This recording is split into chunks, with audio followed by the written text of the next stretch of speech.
میں نے یہ جو 3 مہینے جو پی ڈی ایم غیر فعال ہوا یا فعال ہوا، کیا یہ میں نے کیا ہے؟ بتائیں مجھے۔ اور یہ بات رہی کہ مفاہمت کی، میں 2 انٹرویوز میں بات آپ کو بڑی وضاحت کے ساتھ بتا چکا ہوں۔ پھر میں یہ کہہ رہا ہوں کہ P D M Muslim League نون فری اینڈ فیئر الیکشن چاہتی ہے، آئین اور قانون کی حکمرانی چاہتی ہے۔ مفاہمت کی جب آپ بات کرتے ہیں تو میں اس کا جواب دے چکا ہوں کہ کیا ان 30 سالوں میں اگر آپ کی بات بحث برائے بحث مان لیں تو کیا اس کے نتیجے میں 30 سال میں میرے ذات کو کیا ملا؟ پی ڈی ایم کے اس 72 روز کے بعد اجلاس کی کوریج کر رہے تھے ہمارے صحافی سینئر کارسپونڈنٹ یاسر ملک ہمارے ساتھ موجود ہیں۔ اس سے پہلے پی ڈی ایم کے تمام اجلاس کی یاسر ملک کے پاس بڑی انسائیڈ انفارمیشن رہی ہے۔ یاسر ملک بتائیے گا آج کا اجلاس کیسا رہا؟ ایک تو پھر اب وہ نہ پیپلز پارٹی ہے نہ اے این پی ہے، اور اب جب یہ باہر نکلے ہیں مولانا فضل الرحمان، نہ اس قسم کی کوئی گفتگو ہے، تو اندر پھر یہ ماحول کیسا رہا؟ پہلے تو یہ بڑا ایک بوائلنگ سچویشن ہوتی تھی اندر۔ بہت شکریہ خان صاحب۔ آج پاکستان ڈیموکریٹک موومنٹ کا جو اہم اجلاس تھا، سربراہی اجلاس، مسلم لیگ نون کے مرکزی سیکریٹریٹ میں ہوا۔ آج کے اجلاس میں جو ہم نے ایک نئی بات دیکھی، جو آپ نے بھی بتایا، کہ ایک تو یہ اس میں کلیئر ہو گیا کہ جو شہباز شریف کا بیانیہ ہے مسلم لیگ نون کا، اب وہ چلے گا۔ ٹوٹل جو توجہ ہے وہ رکھی جائے گی 2023 کے الیکشن کے اوپر۔ پارلیمنٹ کے اندر جو قانون سازی ہونی ہے الیکٹورل ووٹنگ کے حوالے سے، اس کے حوالے سے، اور اس کے ساتھ ساتھ جو مشینیں ہیں الیکٹرانک جو مشینیں ہیں ووٹنگ والی، ان کے حوالے سے جو پارلیمنٹ کے اندر آئین لایا جا رہا ہے، قانون میں ترامیم کی جا رہی ہے، اس کے اوپر بھرپور احتجاج کیا جائے گا مسلم لیگ نون کی جانب سے۔ اس کے ساتھ ساتھ جے یو آئی چونکہ پارلیمنٹ میں بھی ہے، تو مولانا اسد محمود پارلیمنٹ میں جے یو آئی کے ممبر ہیں، انہوں نے بھی یہ کہا کہ ہم اس کے اوپر بھرپور احتجاج کریں گے۔ کسی الیکٹرانک ووٹنگ کے حوالے سے کوئی بھی قانون سازی ہوگی تو اس کو مسترد کیا جائے گا۔ آج کیا جو نواز شریف صاحب کی تقریر ہوئی تھی، اس میں لب و لہجہ ان کا پیغام کیا ہوتا تھا؟ اس سے پہلے بھی وہ ظاہر ہے کہ پی ڈی ایم کے اجلاسوں سے خطاب کرتے رہے ہیں، وہ ہمیں معلوم ہے کہ وہ کیا گفتگو کرتے تھے۔ آج ان کی گفتگو کا موضوع کیا تھا؟ خان صاحب، آج جو انہوں نے تقریر کی، اس میں پہلی تقریر میں انہوں نے یہی کہا کہ ایک تو جو یہ الیکشن ہے 2018 کا، ہم اس کو نہیں مانتے، پہلے بھی یہی کہتے رہے۔ آئین کے تحت آئین اور قانون کے تحت اداروں کو اپنی حدود میں رہ کر کام کرنا چاہیے، آج بھی انہوں نے یہی بات کی۔ اور مریم نواز صاحبہ جو کہ کوارنٹائن ہے، انہوں نے خود کو کیا ہوا ہے، وہ بھی آج کچھ خاص بولی نہیں اس حوالے سے پی ڈی ایم کے اجلاس میں۔ شاید انہوں نے یہ کہا کہ ان کی طبیعت خراب ہے، وہ کچھ زیادہ بات نہیں کرنا چاہتی، لیکن چونکہ جو میاں صاحب نے بات کی ہے وہ ان تمام باتوں کی تائید کرتی ہیں۔ شہباز شریف کی جانب سے کہا گیا کہ ہمیں پوری توجہ جو ہے وہ الیکشن 2023 کے اوپر مرکوز کرنی چاہیے۔ آفتاب شیرپاؤ نے کہا کہ ایک سب سے پہلے ہمیں یہ کرنا چاہیے کہ جو پی ڈی ایم کی پیپلز پارٹی اور اے این پی کے جانے کے بعد جو اسٹیئرنگ کمیٹی میں سیٹیں خالی ہوئی ہیں، ہمیں انہیں پر کرنا چاہیے۔ خان صاحب، یہاں پر پاکستان ڈیموکریٹک موومنٹ جو ہے، اس سے پہلے اسٹیئرنگ کمیٹیاں بنی، اسٹیئرنگ کمیٹی کے بعد مزید کمیٹیاں بنی۔ ہم نے جو آخری اجلاس کور کیا تھا، اس اجلاس میں متعدد کمیٹیاں بنائی گئیں، دھرنا کمیٹی ہوگی، لانگ مارچ کمیٹی ہوگی، استعفوں سے ریلیٹڈ کمیٹی ہوگی، وہ تمام تر کمیٹیاں ختم ہو چکی ہیں۔ اب ایک اسٹیئرنگ کمیٹی ہے شاہد خاقان عباسی کی قیادت میں، جس میں اکرم دورانی ہے، پیپلز پارٹی کے لوگ نکل گئے ہیں، اویس نورانی ہے اور دیگر لوگ اس میں شامل ہیں۔ لیکن اب پی ڈی ایم میں 2 بڑی جماعتیں صرف رہ گئی ہیں، پیپلز ایک نون لیگ رہ گئی ہے اور دوسری جے یو آئی خود رہ گئی ہے۔ اس کے علاوہ جو چھوٹی جماعتیں ہیں، ان کے ارکان پارلیمنٹ میں، مطلب ان کے ممبران بھی نہیں ہیں پارلیمنٹ کے اندر، ایک آدھی پارٹی کے ہوں گے لیکن اس کے علاوہ نہیں ہیں۔ اب جن کے ممبر نہیں ہیں پارلیمنٹ کے اندر، ان کی مختلف تجاویز ہیں۔ کوئی کہتا ہے کہ آپ مطلب لانگ مارچ کر لیں، دھرنا دے دیں، لیکن 2 بڑی جماعتیں جو ہیں، جے یو آئی بہت شکریہ یاسر ملک ہمارے ساتھ موجود تھے۔ خبر بریک، اس کے بعد ذکر کریں گے، بہت اہم موضوع ہے افغانستان کی صورتحال، اس خطے کے لیے نہیں پوری دنیا کے لیے ہر لمحہ اس کا امپورٹنٹ ہے۔ آج کی اس کی ڈیولپمنٹس، اس سلسلے میں دوحہ میں مذاکراتی عمل ایک جاری ہے، پاکستان، روس، چین اور امریکہ صلاح مشورہ کر رہے ہیں، طالبان بھی موجود ہیں اور امریکی نمائندہ خصوصی بھی۔ ان تمام موضوعات پہ بات کریں گے چھوٹے سے وقفے کے بعد۔ Welcome back. افغانستان میں طالبان کی پیش قدمی مسلسل اور تیزی سے جاری ہے۔ ایک ہفتے میں 9 صوبوں کے دارالحکومت طالبان کے قبضے میں آ چکے ہیں۔ اس وقت افغانستان کا نصف سے زائد علاقہ طالبان کے قبضے میں ہے۔ یہ بھی کہا جا رہا ہے کہ طالبان کابل سے محض 200 کلومیٹر دور ہیں۔ آج امریکی محکمہ دفاع کے ذرائع نے اور دوسرے انٹیلیجنس ذرائع نے کہا کہ طالبان 90 دنوں کے اندر کابل پر قبضہ کر سکتے ہیں۔ حیران کن طور پہ طالبان کو کئی علاقوں میں مزاحمت کا کوئی سامنا نہیں کرنا پڑا، یا تو افغان فوجی ہتھیار ڈال دیتے ہیں یا پھر مزاحمت بھی کریں تو لگتا یہ ہے کہ وہ نام کی مزاحمت ہے۔ آج صدر اشرف غنی نے بے بسی اور بوکھلاہٹ میں ایک بار پھر افغان فوج کے سربراہ کو فارغ کر دیا۔ اس سے پہلے جون میں بھی انہوں نے افغان فوجی سربراہ کو برطرف کر دیا تھا۔ 2 مہینے میں 2 افغان فوجوں کے سربراہ کی برطرفی اس بات کی نشاندہی کر رہی ہے کہ افغان فوج میں، افغان حکومت میں اس وقت ایک کھلبلی کا سماں ہے۔ دنیا حیران ہے کہ طالبان کی تعداد 85,000 بھی نہیں، جبکہ افغان سیکیورٹی فورسز کی تعداد 3 لاکھ سے زائد ہے، مگر انہیں مسلسل شکست اور پسپائی کا سامنا ہے۔ شاید یہی وجہ ہے کہ امریکہ کے صدر جو بائیڈن کا بھی کہنا ہے کہ اب افغانستان کو اپنی جنگ خود لڑنی ہوگی۔ افغان سیکیورٹی فورسز کی طالبان سے کہیں زیادہ تعداد ہے، انہیں فوجی انقلاب پر کوئی افسوس نہیں ہے۔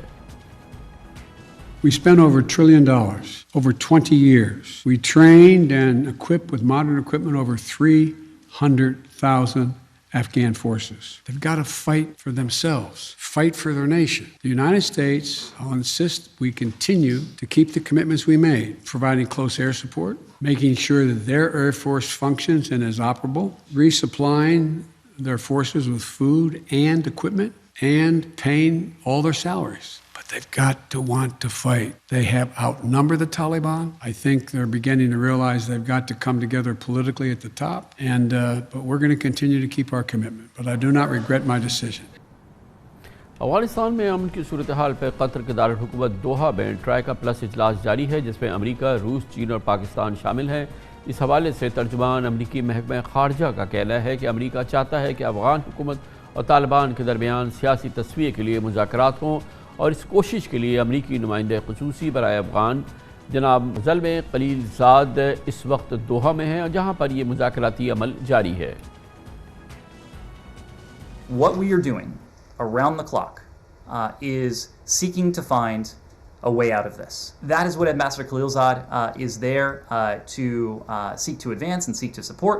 He will press the Taliban to stop their military offensive and to negotiate a political settlement. If the Taliban continues down this path, we are likely to see a prolonged, protracted period of violence, of instability, and that is not in anyone's interest. Certainly not in the interest of the people of Afghanistan and not in the interests of what the Taliban seek.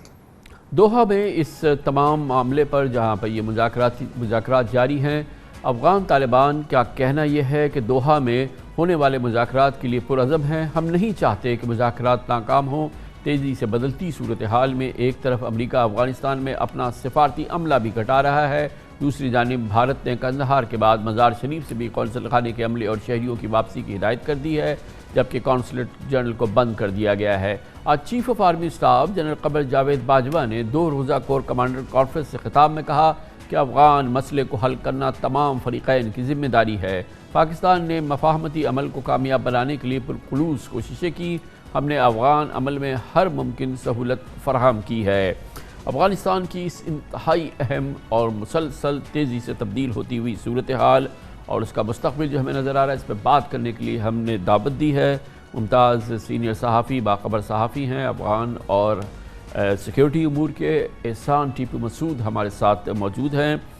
آپ new York Times کے لیے بھی report کرتے ہیں پاکستان سے۔ مسعود صاحب بتائیے گا کہ آج کرنٹ سچویشن، کل تک تو یہ کوئی 9 پروونسز پہ قبضہ ہو گیا تھا، اور جو offensive ہے اور جو پیش قدمی ہے طالبان کی مسلسل جاری ہے، اور کہیں پہ بھی کوئی میننگ فل ریزسٹنس ہمیں افغان فورسز کی یا سیکیورٹی یعنی کہ افغان حکومت کی فورسز کی کہیں نظر نہیں آ رہی ہے۔ ہاں بالکل کامران خان صاحب، یہ بہت بڑا ایک کویسچن ہے جو اشرف غنی گورنمنٹ کے اوپر کہ ان کی جو سیکیورٹی فورسز ہے وہ اس طریقے سے پرفارم نہیں کر رہی جس طریقے سے ان سے ایکسپیکٹ کیا جا رہا تھا۔ یعنی جس طرح آپ نے اوپننگ ریمارکس میں کہا کہ وہاں پہ $1 بلین کی، یعنی ابھی جو آفیشیل فگر آئی ہے امریکن تھنک ٹینکس کی طرف سے کہ $89 بلین ابھی تک خرچ ہو چکے ہیں افغان سیکیورٹی فورسز مختلف مد میں، یعنی ویپنز بھی، ان کے لیے ٹریننگ اور سب چیزیں اس میں شامل ہیں. لیکن گراؤنڈ پہ دیکھیں تو ان کی پرفارمنس جو ہے وہ بالکل یعنی وہ سامنے نظر نہیں آ رہی. وہ جو ریگولر جو افغان آرمی ہیں وہ یا تو سرینڈر کر رہی ہے یا پھر اپنے مورچے چھوڑ کے وہ بھاگ رہی ہیں، اور اس سے طالبان کو فائدہ بھی ہو رہا ہے کہ ایک تو سائیکولوجیکلی بھی یہ ان کا امپیکٹ آ رہا ہے جو کابل کے اوپر بھی، کہ ہاں طالبان جو ہیں وہ پیرالائز کر سکتے ہیں افغان سیکورٹی فورسز کو. اور دوسرا یہ کہ ان کے ہاتھ اتنا اسلحہ اب تک لگ چکا ہے کہ اس اسلحے کے ساتھ طالبان تقریباً یعنی جو فگر آ رہا ہے کہ 5 سے 10 سال تک وہ وہاں پہ اپنی لڑائی کنٹینیو کر سکتے ہیں افغانستان میں. تو یہ فرسٹریشن ابھی یعنی پہلے تو یہ تھا کہ گراؤنڈ پہ یا جو باقی صوبے تھے وہاں پہ یہ چیزیں نظر آ رہی تھی کہ جو پروونشنل سینئر آفیشلز ہیں، گورنر یا جو ملٹری کمانڈرز ہوا کرتے تھے وہ یا سرینڈر کرتے تھے یا وہاں سے وہ فرار ہو جاتے تھے. لیکن ابھی کابل سے بھی اس طرح کی اطلاعات آ رہی ہیں. کل ایک خبر کہ جو فائنانس منسٹر ہے وہ یعنی بغیر کسی کو بتائے وہ امریکہ یعنی جا چکا ہے. اور تو یہ ہر طرف سے یعنی ایک سائیکولوجیکل پریشر. احسان ٹیپو مسعود صاحب، یہ ایک بڑی امپورٹنٹ بات ہے کہ جون سے لے کے جون میں ایک آرمی چیف بدلے اشرف غنی صاحب نے، اب پھر آرمی چیف بدل دیا. 2 مہینوں کے اندر 2 آرمی چیفز بدل دینا تو ایک ڈیسپریشن کی، ایک انکریڈیبل کیوٹک سچویشن کی فوج کے اندر اس کی نشاندہی کر رہی ہے. ہاں ایگزیکٹلی، بالکل. یہ بہت زیادہ فرسٹریشن ہمیں نظر آ رہی ہے غنی ایڈمنسٹریشن کی طرف سے. بلکہ ابھی تو وہ ڈیلی بیسس پہ ان کی ملاقاتیں ہو رہی ہیں. پہلے حالانکہ وہ خود اس فیور میں نہیں تھے کہ ہم وار لارڈز یا جو ٹرائبل ملیشیاز ہیں ان کو گراؤنڈ پہ استعمال کریں طالبان کے خلاف. لیکن ابھی ان کو بھی یہ چیز فیل ہو رہی ہے کہ افغان جو نیشنل سیکورٹی فورس ہے وہ پرفارم نہیں کر رہی. تو ایک متبادل کے طور پہ وہ جو وار لارڈز ہیں جس طرح اسماعیل خان، عبدالرشید دوستم، عطا نور، تو ان لوگوں کے ساتھ ان کی میٹنگز بھی ہو رہی ہے. بلکہ آج ایک بڑی امپورٹنٹ آپ کے وزٹ بھی ہے اشرف غنی کی طرف سے بلخ مزار شریف کی طرف. اور ترکی سے عبدالرشید دوستم بھی آ چکے ہیں، وہ بھی آج بلخ گئے ہیں. تو وہ ان کی طرف سے مجھے لگ رہا ہے کہ ایک لاسٹ ریزورٹ کے طور پہ وہ ان لوگوں کو بھی استعمال کرنا چاہ رہے ہیں طالبان کے خلاف. لیکن یہاں پہ ایک بات میں کہنا چاہوں گا کہ وار لارڈز جو 9/11 سے پہلے تھے، یعنی وہ لوگ تھے، وہ لیڈرز تھے جو گراؤنڈ پہ اپنے لوگوں کے ساتھ موجود ہو کے وہ فرنٹ پہ لڑتے تھے سوویٹس کے خلاف، یا جب افغانستان میں سول وار شروع ہو گئی تھی. لیکن 9/11 کے بعد اتنا پیسہ پمپ ہوا ہے افغانستان میں یو ایس کی طرف سے یا باقی جو ویسٹرن الائز ہیں کہ وہ اب وار لارڈ سے فیوڈل لارڈز بن گئے ہیں. ان کے باہر ملکوں میں ایسٹس بھی ہیں، دبئی یا استنبول وغیرہ میں، اور یہ رپورٹس یعنی پبلش ہو چکے ہیں، یہ پبلک رپورٹس ہیں. تو وہ اب ان میں بھی وہ سخت آپ کہہ لیں یا وہ کہ وہ اب نہیں رہی ان کے اپنے ایسٹس وغیرہ یا فائنانشل. یہ بتائیے گا کہ جو بہت اہم ہے جو اس وقت دوحہ میں ایک نیگوسیشن کا ایک اور نیا دور شروع ہوا ہے، آپ کی کیا خبریں ہیں وہاں سے؟ کیا ڈیولپمنٹ ہے کل اور آج؟ اور پھر یہ دونوں دن بڑے امپورٹنٹ تھے. کل جو میٹنگ ہوئی ہے تو وہاں پہ ایکسپیکٹ کیا جاتا ہے کہ رشیا اور ایران بھی اس میں پارٹیسپیٹ کریں گے. لیکن یہ 2 ملک کل یعنی جو میٹنگ ہوئی ہے تو اطلاعات کی ہیں، ذرائع بتا رہے ہیں کہ انہوں نے میٹنگ نہیں کی. اور آج جو ہے آج دوبارہ وہ میٹنگ ہو رہی ہے تو اس میں جتنے بھی کی اسٹیک ہولڈرز ہیں تو وہ تو پارٹیسپیٹ کر رہے ہیں. لیکن ابھی مجھے لگ رہا ہے کہ جو زمینی حقائق ہے کہ وہ جو ایک پیس پروسیس تھا وہ ایک پریکٹیکلی یعنی کولیپس کر چکا ہے. اب پولیٹیکل سیٹلمنٹ والی جو بات ہے وہ اب نہ طالبان کو قبول ہوگی اور اشرف غنی کو بھی یہ چیز ریئلائز ہو گئی ہے کہ اب طالبان کبھی بھی وہ پیچھے نہیں ہٹیں گے. بہت بہت شکریہ احسان ٹیپو مسعود ہمارے ساتھ موجود تھے. کمرشل بریک اس دوران نیوز ہیڈ لائنز دیکھیں، جس کے بعد ہم اپنے پروگرام کے باقی حصے کے ساتھ واپس آتے ہیں. آئندہ چند روز میں وزیر اعظم عمران خان اپنے دور کا سب سے اہم منصوبہ یعنی کامیاب پاکستان پروگرام کا اعلان کرنے والے ہیں. کامیاب پاکستان پروگرام معاشی ترقی کا ایک غیر معمولی اور ایک غیر روایتی منصوبہ ہے، اور یقیناً اس منصوبے کی کامیابی اگر یہ کامیاب ہوتا ہے تو وزیر اعظم عمران خان اور ان کی معاشی ٹیم یہ سمجھتی ہے کہ اس کی کامیابی سے پاکستان کی مجموعی قومی پیداوار یعنی GDP گروتھ میں یقیناً بہت بہتری آئے گی، اور پھر اس سے جو معاشی ترقی کے اثرات چاروں طرف پھیلیں گے. اس سے یقیناً الیکشن 2023 میں PTI کی کامیابی کے امکانات روشن ہوں گے، اور پاکستان کی اگر مجموعی قومی پیداوار 6% کے قریب پہنچتی ہے اس قسم کے منصوبوں کے ساتھ تو یقیناً یہ پی ٹی آئی حکومت کے لیے کامیابی کی ایک ضمانت بھی ہوگی۔ اس پروگرام کے تحت جو کہ بہت ہی امپورٹنٹ پروگرام ہے، اس میں کم آمدنی والے تقریباً 70 لاکھ خاندانوں کو کاروبار، زراعت اور رہائش کے لیے بلا سود اور سستے قرضے دیے جائیں گے۔ پی ٹی آئی حکومت نے آئندہ 3 برسوں میں 30 لاکھ پاکستانیوں کو تقریباً 1600 ارب روپے کے قرضے دینے کا فیصلہ کیا ہے۔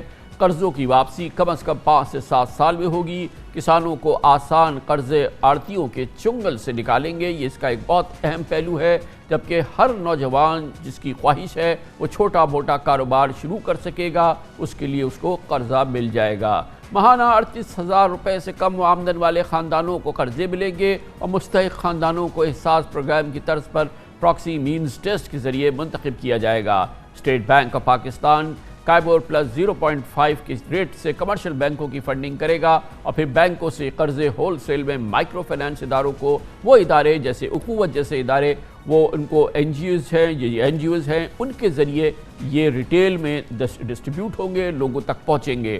وزیر اعظم عمران خان کامیاب پاکستان پروگرام کی کامیابی کے لیے بہت پرعزم ہیں۔ ان کی معاشی ٹیم نے اس کے لیے انتھک محنت کی ہے۔ پچھلے ہفتے عوام کی ٹیلی فون کالز کے دوران وزیر اعظم نے اس پروگرام کے آغاز کا ذکر بھی کیا۔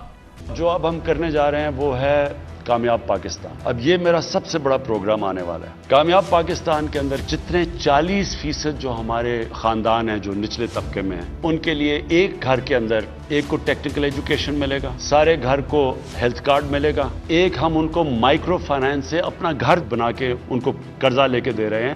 یہ مائکرو فائنانس کمپنیز ہیں، وہ کیا کریں گی کہ اگر میں اپنا گھر بنانا چاہوں تو ان کو پہلی دفعہ پاکستان کی تاریخ میں فائنانس ملے گا اور قرضے ملیں گے سود کے بغیر۔ تو شہروں کے اندر قرضے دیں گے تاکہ وہ اپنی کوئی چھوٹی سی بزنس کر لے، دیہات کے اندر قرضے دیں گے تاکہ کسان اپنی مدد کر سکے سود کے بغیر۔ اسی مہینے لانچ ہونے لگا ہے ہمارا کامیاب پاکستان اور انشاءاللہ یہ ایک بہت بڑا ہے۔ ماہرین بھی کہتے ہیں کہ اگر واقعی کامیاب پاکستان پروگرام کامیابی سے، شفاف طریقے سے اور ایماندارانہ نظام سے اس پر عمل درآمد ہو گیا، پاکستان کی قسمت بدل جائے گی۔ وزیر اعظم عمران خان کی سربراہی میں وفاقی کابینہ اور وزیر خزانہ شوکت ترین کی سربراہی میں ای سی سی سے منظوری کے باوجود اس پروگرام میں اب بھی کچھ نہ کچھ پہلو ایسے موجود ہیں جن کی کہ کلیریفیکیشن ہونا، جو ان کے رف ایجز ہیں ان کو ٹھیک کرنا ضروری ہے۔ اسی وجہ سے اطلاعات کے مطابق اس میں کچھ تاخیر ہوئی اس کے آغاز میں۔ بنیادی وجہ یہ بتائی گئی ہے کہ وفاقی بیوروکریسی یقیناً اسٹیٹس کو مینٹین کرنا چاہتی ہے۔ وزیر اعظم عمران خان ان کی ٹیم کے پاس وقت زیادہ نہیں ہے اور ایسی صورتحال میں یقیناً ایک آؤٹ آف باکس اور ایک بہت بڑا یہ پروگرام سامنے لایا گیا ہے، مگر بیوروکریسی اور کچھ سٹیک ہولڈرز نے قرضوں کے لیے اہل افراد اور قرضوں کی پلاننگ اسکیم پر اپنے ریزرویشنز کا اظہار کیا۔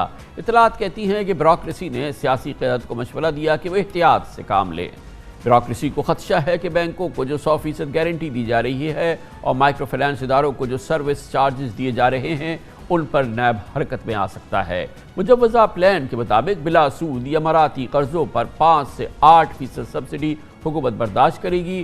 حیران کن تجویز یہ بھی ہے کہ کمرشل بینکوں کے قرضوں کی 100% رسک کوریج حکومت پوری کرے گی، یعنی اگر مائکرو فائنانس کمپنیاں قرضوں پر ڈیفالٹ کرتی ہے تو حکومت بینکوں کے نقصانات بھرے گی۔ گویا بینکوں کے لیے یہ محفوظ اور منافع بخش قرضے کی ایک اسکیم ہے۔ سمجھے کہ ایک ٹی بل سے زیادہ اس کی بینکوں کے لیے کوئی رسک نہیں ہے۔ عمران خان حکومت پی ٹی آئی کا یہ سب سے امپورٹنٹ منصوبہ بھی وزیر اعظم عمران خان نے خود بھی کہا، اس سے پنہا ہے، اس سے منسلک ہے پی ٹی آئی کی کامیابی، پاکستان کی معاشی ترقی یعنی کہ جی ڈی پی گروتھ کا ایک سفر جس کے لیے 6% کا ہدف ہے۔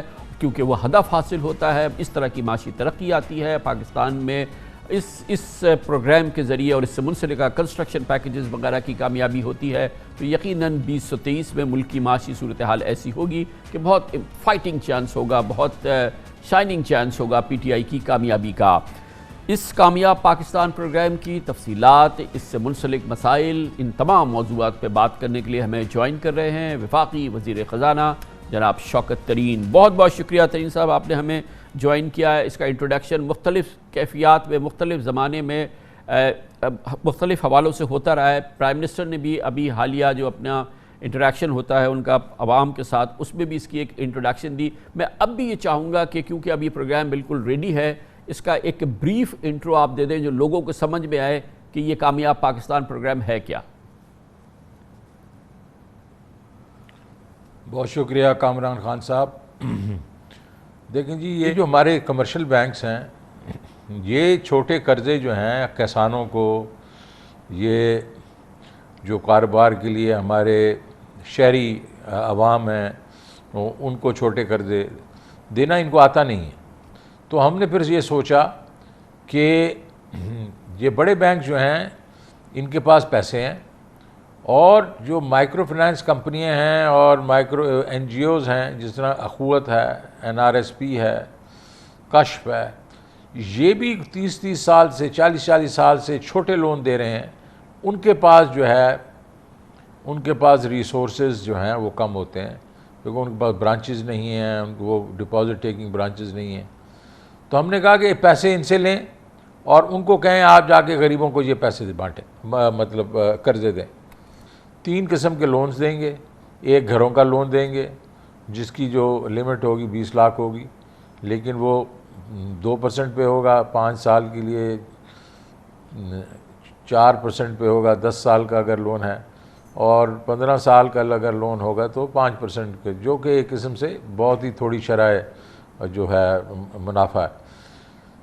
پھر ہم کسانوں کو 1.5 لاکھ ہر فصل کا دیں گے, اور سال میں 2 دفعہ دیں گے, اس کا 2 فصلیں ہوتی ہیں, تو 3 لاکھ یہ ہو گیا ان کو. اور 2 لاکھ ان کو دیں گے کہ وہ ٹریکٹر جو لیز کر سکیں, تھریشر کر سکیں, لیولر کر سکیں, باقی چیزیں جو جس کو میکنائزیشن کہتے ہیں وہ کر سکیں. پھر شہری جو ہمارے عوام ہیں ان کے گھروں میں, ہر گھر میں بزنس کرنے کے لیے 5 لاکھ روپیہ بے سود قرضہ دیا جائے. یہ ایگریکلچر کا بھی سود کے بغیر ہوگا, اس کا بھی سود کے بغیر ہوگا, اور یہ 3 سال کا قرضہ ہوگا اپ ٹو 5 لاکھ روپے. تو گھر کا ہو گیا, کاروبار کے لیے ہو گیا, زرعی اس کے لیے ہو گیا, آپ کی جو فصلوں کے لیے. اور پھر ہم نے ان کو صحت کارڈ بھی دیا تاکہ وہ صحت کارڈ کے ساتھ اپنی فیملی میں کوئی بیماری ہو تو صحت کارڈ کے لیے ان کو مفت کا علاج ہو, اور ہر جگہ ہو سکتا ہے وہ. اور پھر جو 5ویں چیز ہے وہ یہ ہے کہ ہر گھر میں سے ایک فرد کو ہم لیں گے اور اس کو ہم ٹیکنیکل ٹریننگ دیں گے تاکہ وہ جا کے کہیں کام کر سکے. تو شوکت صاحب یہ تو یہ اس کا خاکہ مل گیا. پہلی اس بات کی کلیریفیکیشن دے دیجیے کہ صحت کارڈ ویسے تو پنجاب میں اور کے پی میں حکومت انٹروڈیوس کر رہی ہے, لیکن میں یہ اندازہ لگا رہا ہوں, آپ کہہ رہے ہیں کہ جو بھی اس کامیاب پاکستان پروگرامز کے ذریعے اس کا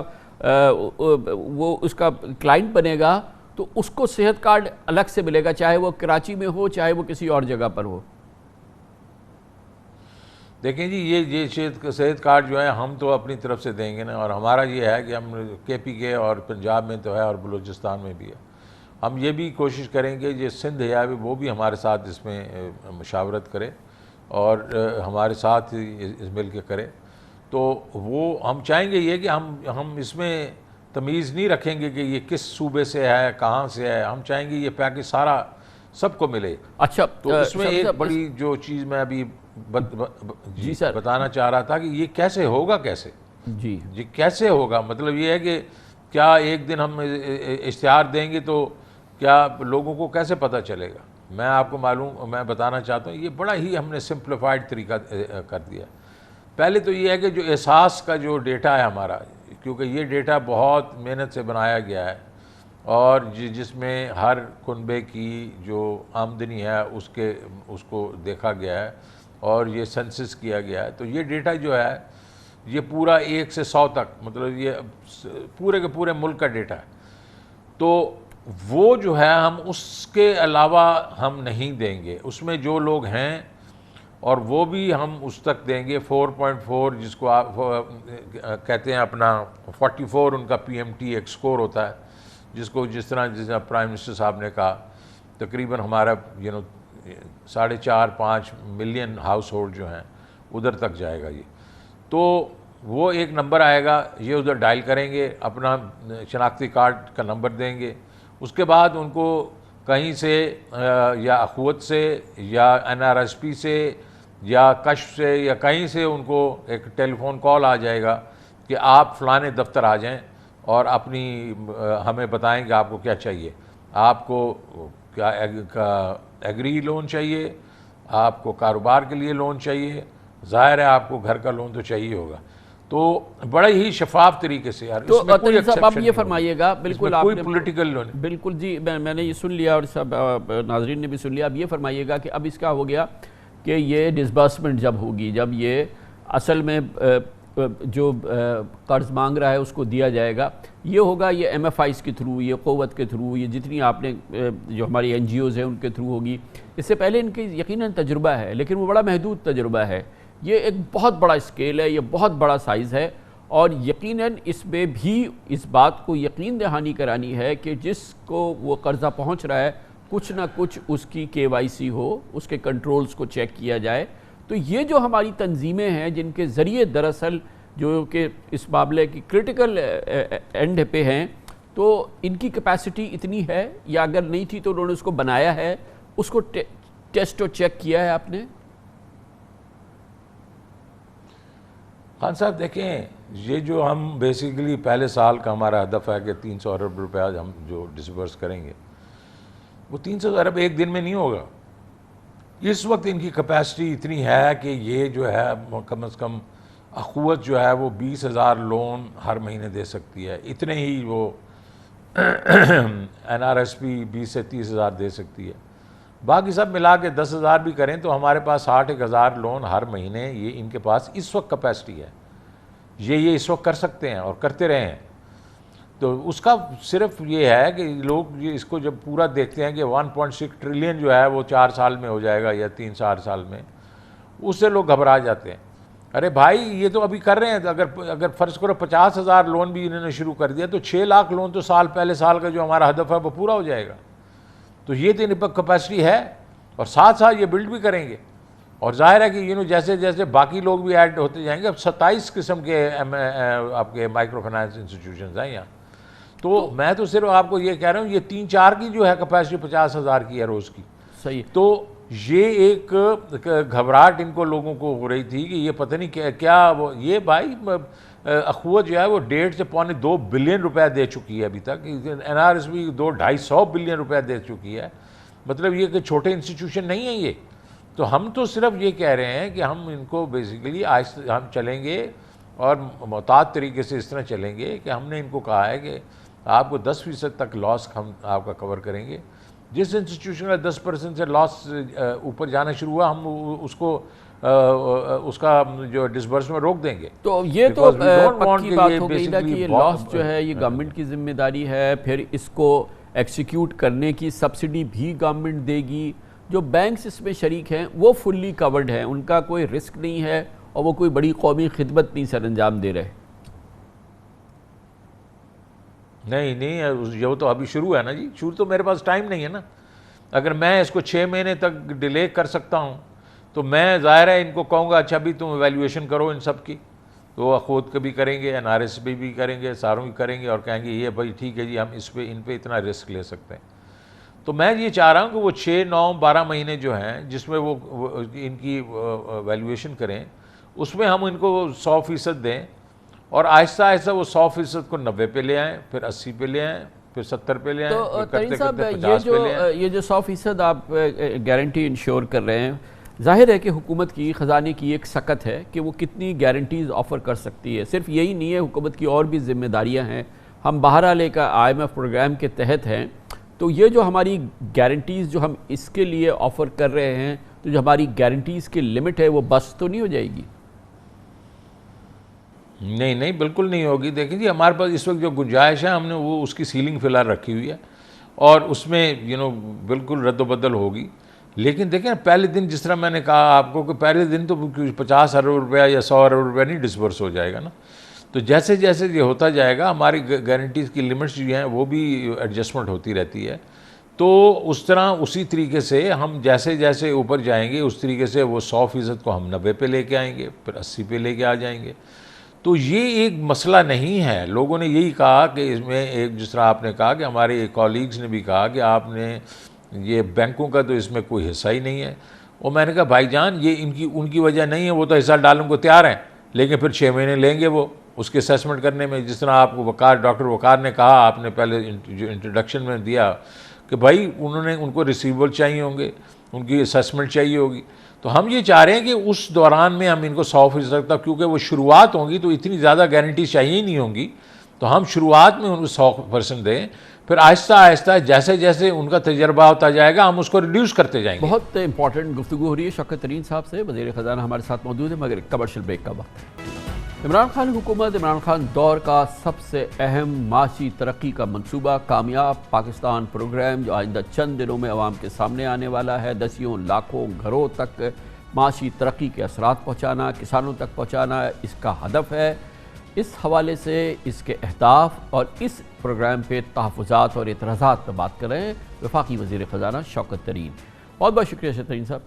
ترین صاحب, جو اس میں لوور اسٹریٹا ہے جس میں کہ یہ جس کو بھی اس میں شامل کیا گیا ہے, جو ڈسپرسمنٹ ہوگی یہ ہوگا پراکسی مینز ٹیسٹ, یعنی کہ جو ہمارا احساس کا ڈیٹا ہے اس کے ذریعے. احساس تو کہتا ہے کہ ان کی تو سکت ہی نہیں ہے بیچاروں کی کہ وہ کسی قسم کا کوئی لون سروس کر سکے. وہ تو کسی گرانٹ وغیرہ کے قابل ہیں, اس لیے جو ان تک یہ قرضہ پہنچے گا وہ پہلے ہی اس قابل نہیں ہیں, کیونکہ بہرحال یہ ایک لون ہے کہ وہ اس کو پے بیک کر سکے, اور یہ ایک اچھا خاصا سیگمنٹ ہے. کامران بھائی انہوں نے کبھی لون تو دیے نہیں نا, وہ تو ایک قسم کی ان کی اسیسمنٹ ہے. اور یہ ٹھیک ہے, ثانیہ نشتر نے بھی مجھے یہی کہا کہ یہ جو ہے نیچے اور طبقہ ہے ان کے پاس تو سکت نہیں ہے. تو میں نے ان کو کہا اچھا ان لوگوں سے پوچھ لیتے ہیں جو یہ کرتے رہے ہیں. تو میں نے شعیب سلطان صاحب سے پوچھا, میں نے ڈاکٹر ثاقب صاحب سے پوچھا, انہوں نے کہا بالکل ان سب میں سکت ہے, لیکن ضروری نہیں ہے کہ ہر ایک کے لیے وہ سکت جو ہے وہ 5 لاکھ روپے ہو. ضروری نہیں ہے وہ چھوٹا کسان جو بیٹھا ہوا ہے اس کو ہر وقت ہر شخص کو 1.5 لاکھ چاہیے ہوگا. اگر اس کے بعد 1, 1.5, 2 ایکڑ ہیں تو ہو سکتا ہے اس کو کم چاہیے ہوگا. آج وہ مجھے بتا رہے تھے ڈاکٹر ثاقب کہ ہم اس سے 70,000 روپے دیتے ہیں اور لوگ خوش ہیں. تو ہوگا یہ کامران خان صاحب کہ نچلے طبقے میں بھی سکت ہے, لیکن وہ پوری لمٹ کی سکت شاید نہ ہو, لیکن اس کے لیے اگر تھوڑا قرضہ اس کو ملے تو اس کے لیے وہ بھی ٹھیک ہے. تو ہمارا کام یہ ہے کہ ہم نے اویلیبلٹی کر دینی ہے اس کی, جو کریڈٹ اسیسمنٹ کی اس میں گنجائش کتنی ہے یا اس کے بعد سکت کتنی ہے, وہ یہ جو مائکرو فنانس کمپنی NGOs ہیں یہ اسیسمنٹ کر کے دیں گی, اور یہ روز کرتی ہیں. یہ روزانہ میں آپ کو بتاتا ہوں کہ مجھے پتا کہ اخوت جب کرتی ہے تو وہ 15,000 20,000 ہزار روپے کے بھی لون دیتے ہیں, 25,000 کے بھی, 30,000 کے بھی دیتے ہیں, اور جو لے کے جاتے ہیں وہ خوش ہوتے ہیں. تو ترین صاحب یقیناً اگر یہ واقعی ایمانداری سے اور مستعدی سے اور شفافیت سے اس پہ عمل درآمد ہو گیا جیسا کہ تصور کیا گیا ہے ویسے عمل ہو گیا, تو اس میں کوئی شک نہیں ہے. ایک جانب زرعی شعبے کے اندر اس کی بڑی بہتری نظر آئے گی, دوسری طرف کاروباری شعبے میں بہتری نظر آئے گی, اور دسیوں لاکھوں خاندانوں کی ہم بات کر رہے ہیں, اور اس کی جو کاسٹ ہے وہ یقیناً آپ کے اپنے سامنے ہے. یہ فرمائیے گا کہ بہرحال یہ ایک اس میں رسک کا ایلیمنٹ ہے, اور اچھا خاصا رسک کا ایلیمنٹ جو ہے وہ اپنی جگہ برقرار ہے, کیونکہ جو ایکسپیرینسز ہیں ان NGOs کے اپنے ایکسپیرینسز ہیں, لیکن اوورآل پاکستانیوں کے حوالے سے جو ایکسپیرینس ہے وہ گورنمنٹ اپنے آپ کو کہاں سے کور کر رہی ہے, خزانہ اپنے آپ کو کہاں سے کور کر رہا ہے, یا یہ کہ بہرحال وہ ایک پروجیکٹ کر رہا ہے تو اس کو یہ رسک لینا ہے. دیکھیں جی, پہلی بات جو ہے کہ میں ایک بینکر ہوں اور مجھے 46 سال ہو گئے ہیں. کوئی اتنے بینکرز نہیں ہیں جن کا اتنا تجربہ ہو, اور وہ بھی کنزیومر بینکنگ بھی کرتے رہیں. اور میں تو ابھی بینک بھی چلا چکا ہوں. جب میرے آنے سے پہلے یلو ٹیکسیز کے بھی لونز خراب ہوئے اور بہت چیزیں خراب ہوئیں, ہم تو وہ سارا کچھ دیکھ چکے ہیں. تو مجھے تو پٹ فالز کا پتہ ہے کہ کہاں پٹ فالز ہوتی ہیں. اس میں کوئی دیکھیں جو لینڈنگ ہوتی ہے نا, بینکنگ کی لینڈنگ ہے, اس سب میں رسک ہوتا ہے. کوئی تھوڑا رسک ہے, کوئی درمیانہ رسک ہے. دا ویری فیکٹ از کہ ہم یہ سارے رسک فیکٹرز کو میٹیگیٹ کر رہے ہیں. اس میں سینکڑے گھنٹے لگے ہیں ہمیں, ٹاپ بینکرز کو, NGOs والوں کو, سارے مل کے بیٹھے ہیں, اور ہم نے کہا اس میں ہر رسک. اب اس کے بیچ میں میں کئی چیزیں ایسی ہیں جو ابھی بتائی نہیں ہیں.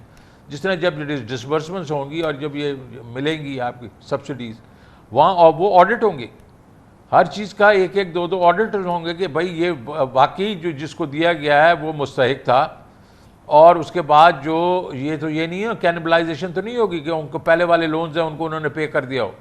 یہ ہر چیز جو اس کے آڈٹ ہوں گے, اور یہ ظاہر ہے یہ بینکس جو پیسے دے رہے ہوں گے ان کو کہا گیا ہے کہ آپ ان کو یہ کریں, آڈٹ کریں, تاکہ آپ کو جیسے تجربہ ہوتا جائے گا تو آپ ان پہ کریڈٹ رسک بھی آپ کو لینا پڑے گا. تو حکومت آہستہ آہستہ اپنے آپ کو اس میں سے نکالے گی, یہ جو گارنٹیز ہیں وہ کم ہوتی جائیں گی. تو یہ جو جس کو ڈور ٹو ڈور آپ کہتے ہیں رسک اسیسمنٹ ہے وہ ہم نے کی ہے بیٹھ کے.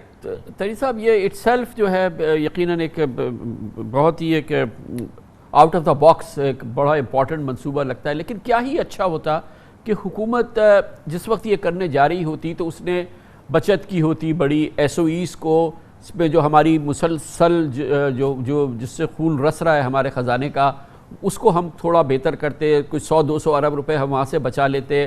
ہم اپنے انرجی سیکٹر میں جہاں پہ ہم جھونک رہے ہیں سینکڑوں ارب روپے اور گردشی قرضوں کو بڑھا رہے ہیں سبسڈیز کی صورت میں, نااہلی کے لیے, کرپشن کے لیے, نان ریکوریز کے لیے, وہاں سے 100-200 ارب روپے بچا لیتے, اور پھر بڑے سیدھا پھلا کے ہم اس قسم کا پروگرام کرتے جہاں سے ہمیں جنریٹ کرنے چاہیے یہاں یہ فنڈز اس حکومت کو, وہاں سے کچھ کر کے تو دکھایا ہوتا تو پھر چلیں یہ ہوتا. مگر وہ جو کمی ہے وہ محسوس تو کرنی چاہیے حکومت کو کہ جو کرنے کے کام ہے وہ نہیں کیے, تاکہ اس قسم کے منصوبے آپ جیسے میں نے عرض کیا سینہ پھلا کے آپ کر سکتے تھے.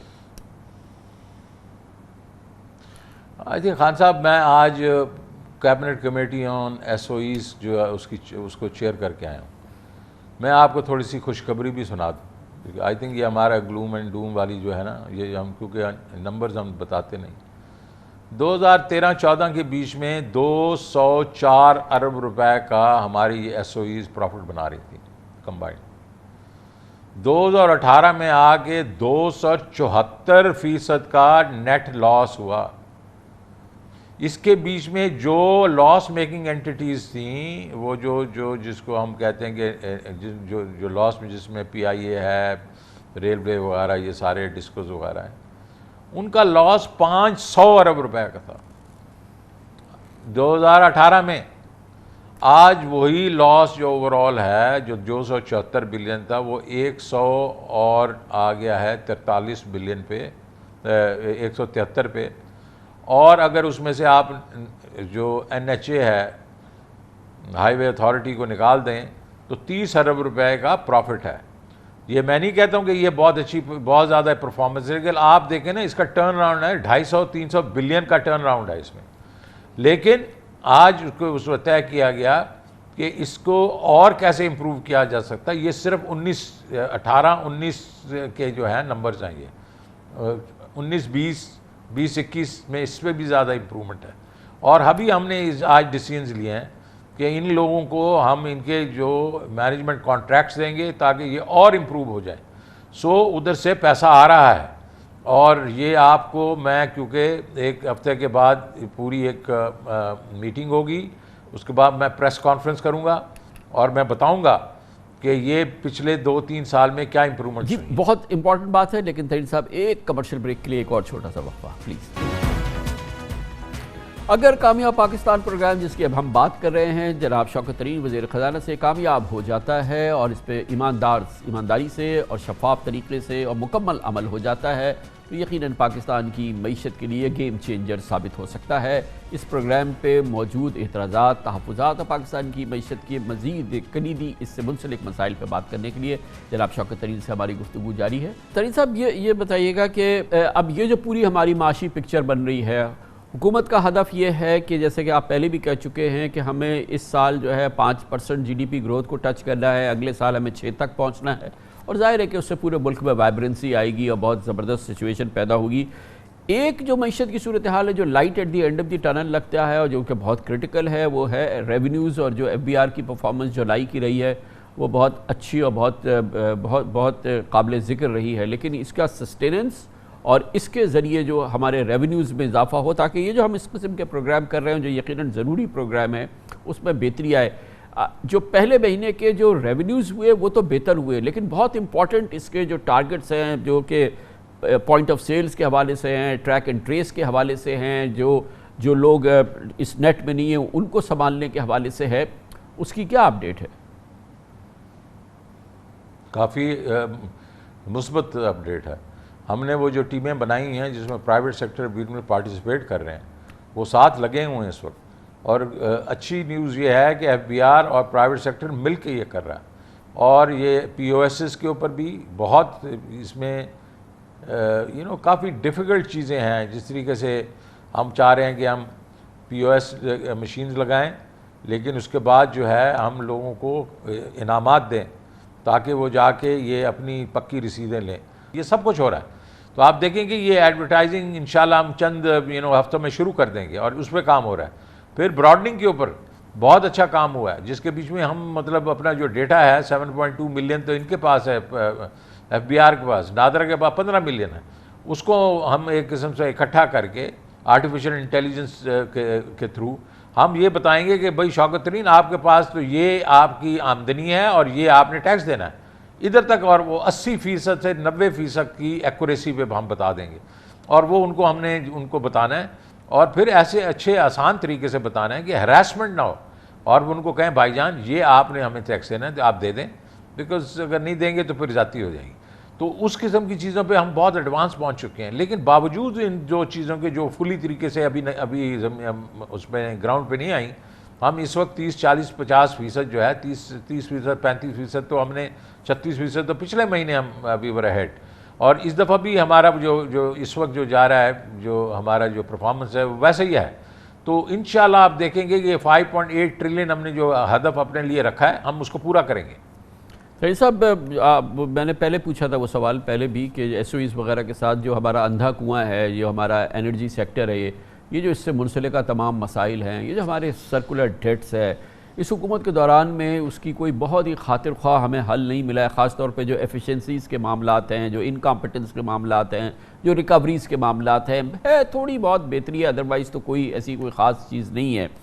کیسے یہ سارا معیشت کی سفر اور یہ ترقی کا سفر اور یہ ساری چیزیں اتنی مہنگی بجلی کے ساتھ اور اتنی مہنگی گیس کے ساتھ ممکن ہوگا؟ اور اب یہ لگ رہا ہے کہ آپ کے تمام دعووں کے اور ارادوں کے اور عزائم کے باوجود بجلی کی قیمتیں پھر بھی بڑھانی ہے, کاسٹ آف ڈوئنگ بزنس بڑھے گی. ایک پاکستانی کے لیے وہ بھی ایک چیخیں نکل گئی ہیں اس کی, تو مزید نکلیں گی. کیا اس پہ ہو رہا ہے؟ اور یہ بجلی کی قیمتیں تو اب بڑھانی ہے نا؟ نہیں, ضروری نہیں ہے, بالکل ضروری نہیں ہے. کس نے کہا آپ کو کہ بڑھائیں گے ہم؟ ہمارا مقصد یہ ہے کہ اس وقت دیکھیں, ایک تو یہ ہے کہ جو ہماری ان یوٹیلائز کیپیسٹی ہے وہ ہماری یوز ہو, اور وہ ہوگی اگر آپ کی اکانومی گرو کرے گی جو اب گرو کر رہی ہے. اور ابھی آپ دیکھیں کہ ہمارے یہ جو کراچی میں جو ہم نے یہ ایک اسپیشل پیکج دیا تھا 20% ایکٹیویٹی زیادہ ہوئی ہے. تو اسی طریقے سے پورے ملک کے بیچ میں ہماری کوئی 9-10% جو ہے بجلی کی کھپت زیادہ ہوئی ہے. تو ہم ایک چاہ رہے ہیں کہ اگر اب یہ گروتھ 5% پلس ہونا شروع ہو جائے گی, ایک تو وہاں سے گرو ہوگی اور وہ جو ان یوٹیلائز کیپیسٹی اس کو یوز کریں گے. دوسرا ظاہر ہے ہم نے جس طرح میں نے ابھی کہا ہے کہ ہم ایک بورڈ بنا کے یہ جو ہماری لاس میکنگ جو ڈسکوز ہیں بجلی کے جو ہمارے جو ادارے ہیں ان کے نیچے ہم دیں گے ان کو, اور وہ بڑے ایکسپیرینس لوگ ہوں گے جو اس کو مینیج کریں گے. اور وہ جو اس وقت 200-250 ارب روپیہ ڈسکوز لوز کر رہی ہیں وہ کوشش ابھی بھی کر رہی ہیں اتنا 200 کے قریب. تو وہ اس کو جیسے جیسے ریڈیوس کرتے جائیں گے وہ اتنے ہمارے جو لاسز کم ہوتے جائیں گے, اتنا ہمارا جو پریشر ہے وہ جو ٹیرف انکریز پہ وہ کم ہوتا جائے گا. تیسری چیز جو ہم کر رہے ہیں, جو ہم لوگوں نے پہلے IPPs کے ساتھ کی ہے, 850 ارب روپے کی ہم نے ان کے جو پیمنٹس تھیں ان کو ہم نے ڈیفر کیا ہے. اسی طریقے سے باقیوں کو بھی ہم کر رہے ہیں. تو اس سے ہمیں گنجائش آئے گی کہ ہمارا سرکولر ٹیکس جو ہے وہ بڑھے گا نہیں اور کم ہونا شروع ہو جائے گا. یہی IMF کو چاہیے, یہی ورلڈ بینک کو چاہیے. لیکن سر ابھی تو ہم اس وقت اس کی طرف گامزن ہیں. جی, جو ابھی کیپیسٹی ہے وہ آپ فرما رہے ہیں انڈر یوٹیلائزڈ ہے, اور ہمارا بڑا ایفرٹ ہے کہ ہم اس کو فلی طور پہ یوٹیلائز کریں. مگر پائپ لائن میں کتنی کیپیسٹی آ رہی ہے؟ آپ دیکھیں کہ کئی ایسے منصوبے ہیں جو کہ بالکل راؤنڈ دا کارنر ہیں, اور پھر ہم اگین شاید 2-3 ہزار میگا واٹ ہمارے پاس پھر ایکسس آنے والی ہے. دیکھیں ایکسس تو اس سے بھی زیادہ ہوگی, لیکن دیکھیں آپ نے کیپیسٹی پیمنٹ تو 60% کرنی ہوتی ہیں. لیکن میں صرف آپ کو یہ کہنا چاہتا ہوں کہ ہمیں 5 سے 7 سال کا ایک چاہیے جس کو کہتے ہیں کہ ہائیٹس چاہیے کہ ہم جو پیمنٹس کر رہے ہیں اس کا ہمیں کم از کم یہ جو لونز وغیرہ ہم نے لیے ہوئے ہیں اس کا ہمیں یہ 5 سے 7 سال کا ڈیفرمنٹ چاہیے. وہ کیسے کیوں میں کہہ رہا ہوں یہ جو ہے یہ جتنے بھی آئی پی پیز وغیرہ لگتے ہیں ان کی سارا کا سارا جو کاسٹ ہے وہ 10 سال پہ ڈپریشیٹ کر دیتے ہیں. یہ پروجیکٹ تو 30-40 سال کے ہیں, تو اگر وہ 10 سال والا 15 سال ہو جائے گا یا 17 سال ہو جائے گا ری پیمنٹ تو اس میں کوئی مطلب آفت تو نہیں آ جائے گی. تو یہی سوچا گیا ہے اور اس کی امپلیمنٹیشن میں تھوڑا ٹائم لگایا اب, لیکن اب ہم نے ایک آئی پی پیز پہ کر لیا ہے جو ہماری جو ہے لوگ, اور ابھی جو فورن جو آئی پی پیز ہیں اس کی طرف ہم گامزن ہیں.